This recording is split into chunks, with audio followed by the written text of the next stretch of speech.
ازيكم عاملين ايه؟ يا رب تكونوا بخير وبصحة وعافية وسلامة.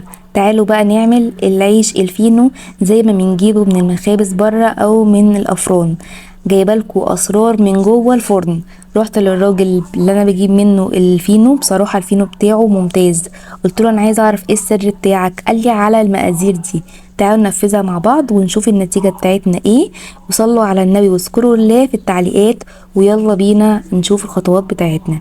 اول حاجة هنجيب في بولة صغيرة كده كيس من الخميرة الفورية بتاعة دريم او خميرة بيرة اللي متوفر عندك، وعليها معلقة من السكر كبيرة ومعلقة كبيرة من الدقيق الابيض. وهنبدأ نقلبهم كويس قوي مع بعض، وهنضيف عليهم من معلقة لمعلقتين من المية، طبعا معلقة كبيرة تكون دافية، ونقلبهم مع بعض كويس قوي ونغطيهم بستريتش ريب ونسيبهم على جنب عقبال ما نكمل بقية المكونات بتاعتنا. تكون الخميرة اتفاعلت مع الدقيق والسكر بتاعنا وعملت فقاقيع كده على الوش، يبقى كده الخميرة شغالة. وكمان هيبقى ده عندك احسن محسن للعجينة بتاعتك وللمخبوزات بتاعتك. عايزه اقول لكم ان العجينه دي تنفع مش بس فينو، تنفع باتيه، تنفع كرواسون، تنفع ميني بيتزا، تنفع حاجات كتيره جدا.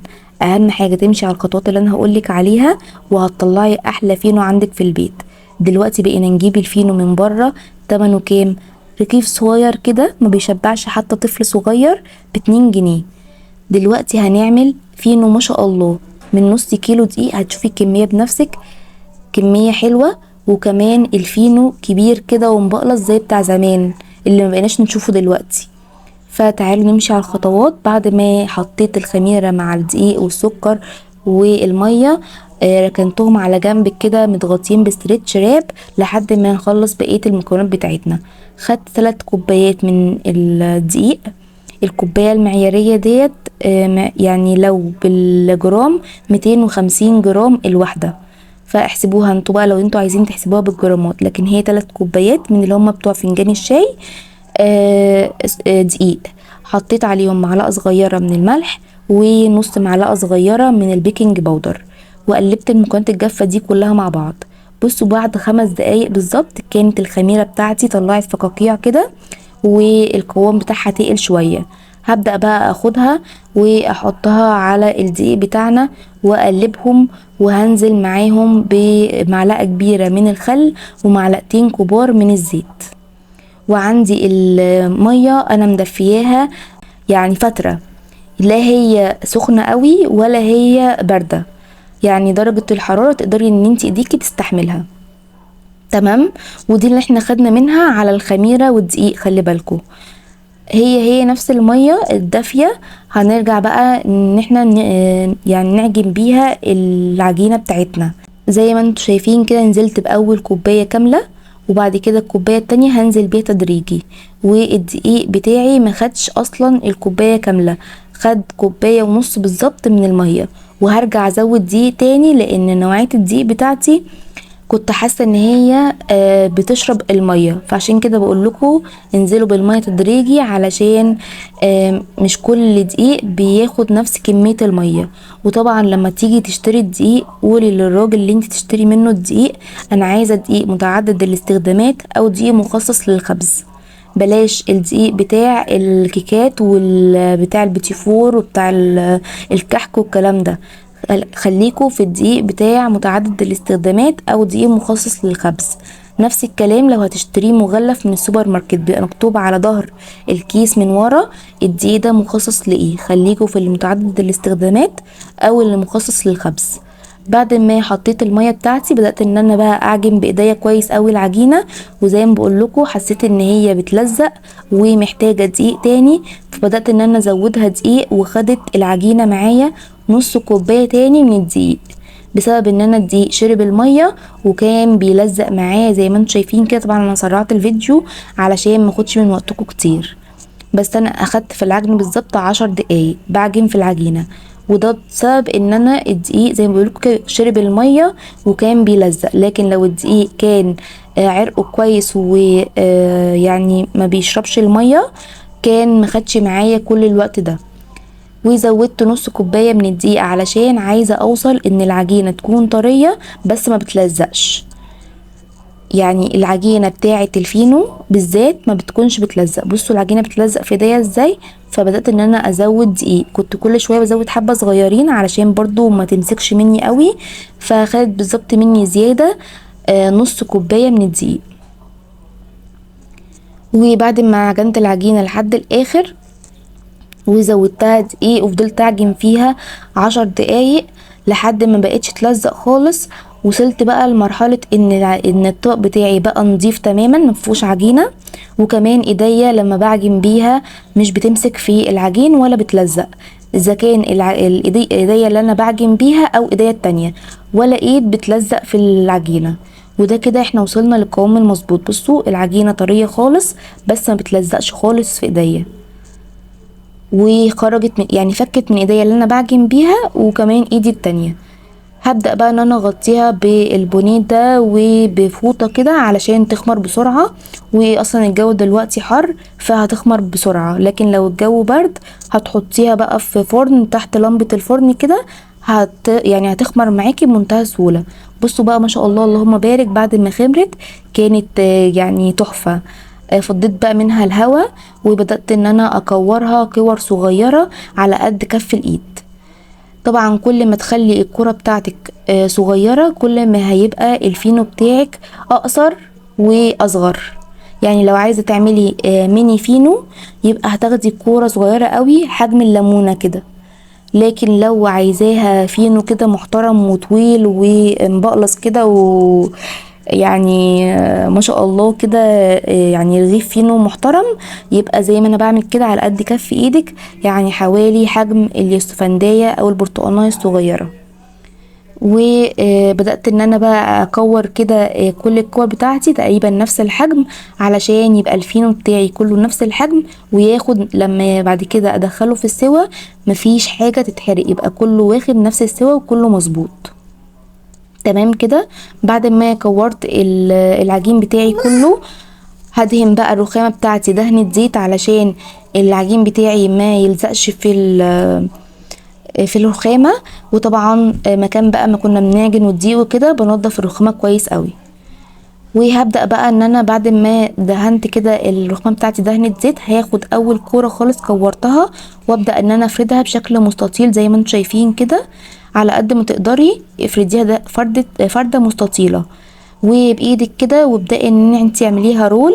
وبعدين قفلي بقى اخر كده حتة ديت اقفليها، واقفلي كمان اللي هو الاطراف بايديكي كده زي ما انت شايفة في الفيديو. وخلاص كده ابدأي بقى رصيها في الصينية. طبعا في الافران عندهم الصاجات اللي هي بتكون متحددة كل رغيف كده في وحدة، فطبعا احنا عشان مش عندنا الصاجات دي في البيت فعادي في صينية عادية جدا زي ما انتم شايفين كده. وابدأوا رصوهم في الصينية بس سيبي مسافة ما بين كل رغيف ورغيف علشان لما يخمر براحته، بس ما تسيبوش برضو مسافة كبيرة، يعني سيبي المسافة اللي انت عايزة يبقى حجم الرغيف فيها. وبرضو لما تيجوا تفردوا العجين خلوه ما يبقاش رفيع قوي ولا تخين قوي، يبقى كده متوسط. وكمان يعني لو انت مش قادرة تتحكمي في ايدك ان انت تخليها العجينة كلها سوا واحد يبقى افرديها بالنشابة علشان يعني ايه تبقى كلها سوا واحد، عشان بعد كده لما تلفي العجينة رول ما تبقاش حتة رفيعة وحتة تخينة. وحتى لو بقت معاكي حتة رفيعة وحتة تخينة ابدأي ان انتي اضغطي كده على الحتة التخينة بايدك ويعني روليها كده بايديكي، وابدأي ان انتي يعني تضغطي على الحتة التخينة وتودي على الحتة الرفيعة. ولو حسيتي ان هو طويل تبدأي ان انتي تكشكشيه كده من الاطراف علشان يبقى كله سوا مظبوط وكله يبقى نفس السوا. عملت بقى كل العجين اللي عندي بنفس الطريقة، خدوا ما شاء الله صينيتين، صينية كبيرة وصينية متوسطة. وانا حبيت ان انا احطهم في الصواني المستطيلة علشان ياخدوا اللي هو الشكل المستطيل. المدورة هتبقى هتضايقك شوية، فاحسن ان انتي تظبطيهم في صينية تكون مستطيلة زي ما انتم شايفين كده كل العجين اللي عندي عملته بنفس الطريقة. واهم حاجة الطرف اللي هو بيبقى في الاخر ده تحاولي ان انتي تلزقيه كده في العجينة، علشان لما تيجي بقى تسوي الرغيف الفينو بتاعك ما يفكش من بعضه. والاطراف نفس الكلام تضغطي عليها زي ما انتم شايفين كده. في الفيديو عملت كل العجين عندي بنفس الطريقة. اهم حاجة تبدأي من اول واحدة انتي كورتيها وتنتهي باخر واحدة. بصوا هنا بعد ما خلصت كل الكمية هغطيهم بقى بكيس بلاستيك عشان يحفز لي ان هم يخمروا بسرعة، وعليهم فوطة. بصوا ما شاء الله مخدوش تلت ساعة وكانوا خمروا. في الوقت ده بقى كنت قبلها مشغلة الفرن، مسخناه يعني الفرن على درجة حرارة عالية. واول ما بدأت ان انا ادخلهم بقى الفرن نقصت الحرارة على 180 درجة. بصوا بقى تعالوا نعمل الدهن عشان الوش الفينو بتاعنا يبقى محمر كده وجميل. هناخد بضاية وهنحط عليها معلقة كبيرة من اللبن، وهنحط عليها رشة من النسكافيه ورشة من الفانيليا اللي هي البودر، ونقلب بقى كله كده مع بعضه. وبالفرشه تبداي تدهني وش الفينو بتاعك. بس اهم حاجه وانت بتدهني تدهني بالراحه، علشان لو دوستي كده على الفينو هيهبط وهتضيعي التخمير بتاعه. فوانتوا بتدهنوه تدهنوه بالراحه خالص. وانا مسرعه الفيديو علشان ما ياخدش وقت كتير منكم. لكن طبعا وانتي بتدهني تدهني بالراحه، علشان زي ما بقول لكم كده التخمير اللي احنا عاملينه الجميل ده ما يروحش على الفاضي. حطيت بقى الصينية بتاعتي على تاني رف من تحت، وخليت الحرارة على 180 درجة وشغلت المروحة. اول ما الفينو بتاعي استوى وخد يعني لون حلو من تحت، طلعته على الشبكة من فوق تحت الشواية ياخد لون من فوق. وبدأت ان انا اول ما طلع من الفرن برشه بمية واغطيه بفوطة علشان يستريح خالص. ويبقى طري كده من فوق وبيلمع زي ما انتوا شايفين. ودخلت بقى الصينيه التانية برضو نفس الكلام. بصوا بقى ما شاء الله اللهم بارك، الفينو بتاعي بعد ما طلع من الفرن وسبته يستريح وبرد بقى عامل ازاي، هاشش وجميل قلبه ابيض زي الفل بسبب الخل اللي احنا حطيناه. وكمان يعني حجمه محترم، انتي استحاله تلاقي الاحجام دي في الفرن، ولو لقيتيها هيبقى معمول مخصوص وهيبقى بمبلغ عالي جدا. فما شاء الله بصوا بنص كيلو من الدقيق عملنا 11 رغيف.